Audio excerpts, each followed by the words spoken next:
What makes for a good leader? Hint, it doesn't have anything to do with being bossy. Hello, I'm Stuart Baskin, pastor of First Presbyterian Church of Tyler, Texas, and this is your daily devotional for Saturday, April 30th, 2022. We come today to the end of 1 Peter, a letter written to first-century Christians facing the ever-present possibility of suffering for their faith. After building them up so that they could screw up their courage, he now addresses their leaders, the elders of the various churches, helping them understand how they can help their people manage their fears.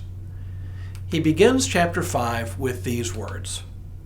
Now, as an elder myself, and a witness of the sufferings of Christ, as well as one who shares in the glory to be revealed, I exhort the elders among you to tend the flock of God that is in your charge, exercising the oversight, not under compulsion, but willingly, as God would have you do it, not for sordid gain, but eagerly.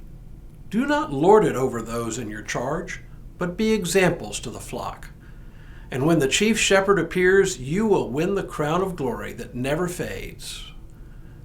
In the same way, you who are younger must accept the authority of the elders. And all of you must clothe yourselves with humility in your dealings with one another, for God opposes the proud, but gives grace to the humble. While this is not meant to be a full-blown lesson in leadership, it is an excellent lesson nevertheless. And while one could not write a complete book on leadership based on these words, it provides the most basic lesson of all in leadership, one that would be instantly recognizable to good military leaders and leadership gurus alike. And the lesson is simply this: take care of your people. A very quick search on Amazon for books on leadership yields a list of no fewer than 60,000 titles. That's a highly unscientific number, but it does at least give a sense of just how many books on leadership there are out there, and thus how much demand there is for leadership advice.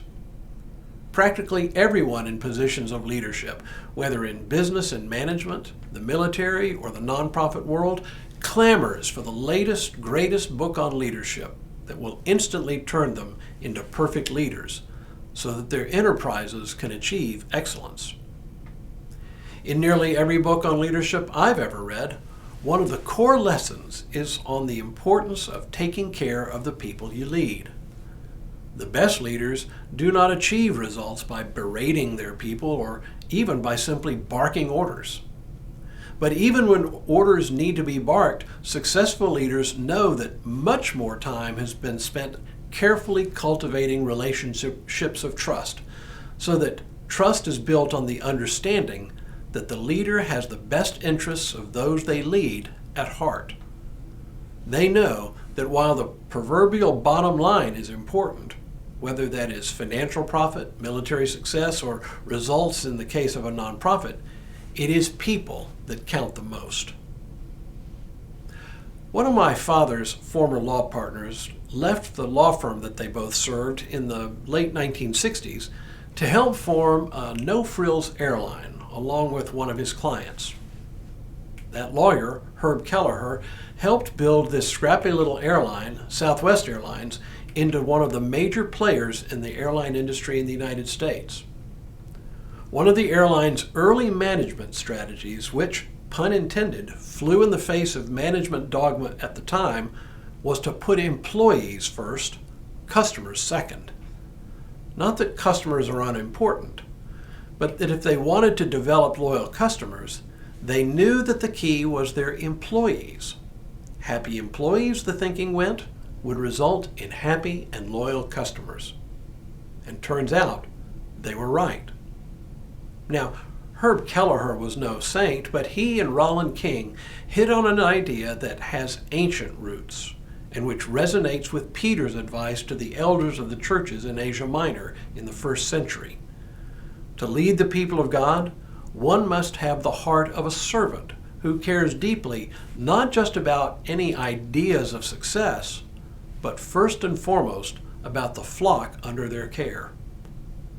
To motivate early Christians to face persecution with courage, the leaders of the church first had to care for their flocks. Like I say, this isn't enough to create a full-blown theory of leadership, but it is certainly the bedrock principle for anyone who aspires to lead the people of God, or any other group for that matter.